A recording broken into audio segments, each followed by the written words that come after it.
Hujambo na karibu tena mtazamaji wa The World News katika kipindi hiki cha ulimwengu wa siasa. Mimi ni Adam Hussein, lakini tuelekee huko Moscow ambapo rais wa zamani wa Urusi Dmitry Medvedev ambaye pia ni naibu katibu mkuu wa Baraza la Usalama la taifa hilo la Urusi anasema kwamba Urusi ina uwezo wa kumaliza mzozo huko nchini Ukraine ikiwa Umoja wa Ulaya pamoja na Marekani itaamua kuachana na mzozo huo.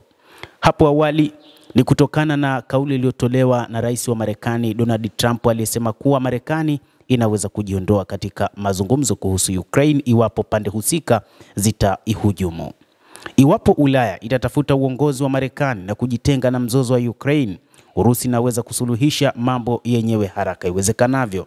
Dmitry Medvedev, naibu mwenyekiti wa Baraza la Usalama la Urusi, aliandika katika ukurasa wa X. Maafisa wa Marekani wamesema kwamba ikiwa hakuna maendeleo katika kesi ya Ukraine, Marekani itanawa mikono juu yake kwa busara na Umoja wa Ulaya unapaswa kufanya hivyo, kisha Urusi itaelewa haraka, aliandika.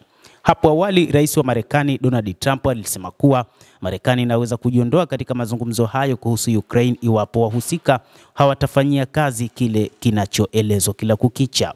Ripoti za vyombo vya habari pia zimeanza kueleza kuhusu uwezekano wa kusitishwa kwa msaada wa kijeshi kwa Kiev. Hata hivyo, Ujerumani na mataifa kama vile Ufaransa na Uingereza yapo katika mpango wa kupeleka silaha zaidi huko nchini Ukraine kwa ajili tu ya mwendelezo wa vita, licha ya Marekani kuendelea na juhudi za kutaka upatanishi wa vita hivyo.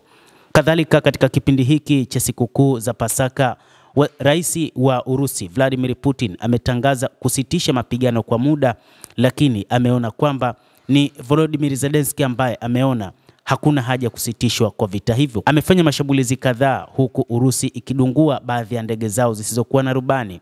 Hata hivyo, Volodymyr Zelensky, rais wa Ukraine, naye pia amesema ni Urusi ambayo imetangaza kusitisha mapigano, lakini ikiendeleza kufanya mashambulizi kadhaa katika baadhi ya maeneo huko nchini Ukraine, na huku ikiendelea kuteka vijiji na vijiji. Ripoti za vyombo vya habari pia zimeanza kueleza kuhusu uwezekano wa kusitishwa kwa msaada wa kijeshi kwa Kiev, ambapo Trump hakutaka kujibu iwapo Washington ilikuwa tayari kuchukua hatua hiyo iwapo mazungumzo ya amani yatashindwa.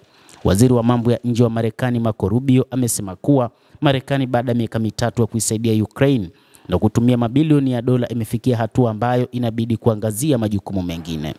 Kadhalika, miongoni mwa mambo ambayo wakati huu rais wa Marekani bwana Donald Trump anasema ni kwamba kuanzia wiki ijayo kutakuwa na mazungumzo mazito katika kumaliza vita hivyo, na anaamini huenda mazungumzo ya wiki ijayo yakawa mazungumzo ya mwisho kwa ajili ya kumaliza mzozo kati ya Urusi na Ukraine.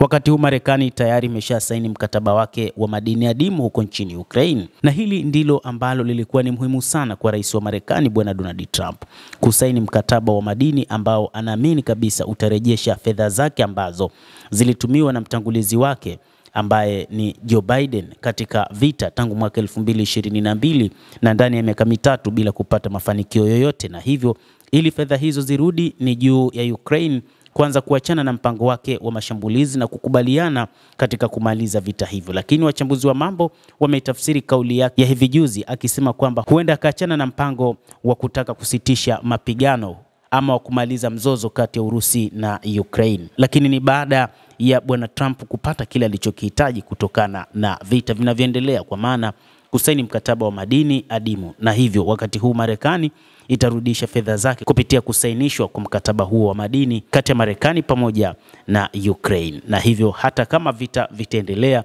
lakini Marekani itakuwa ikinufaika na kurudisha fedha zake kupitia madini adimu ya nchini Ukraine. Endelea kuwa nasi mtazamaji, na usisahau kulike, kucomment, kadhalika na kusubscribe channel yetu hii. Naitwa Adam Hussein, endelea kuwa nasi wakati wote.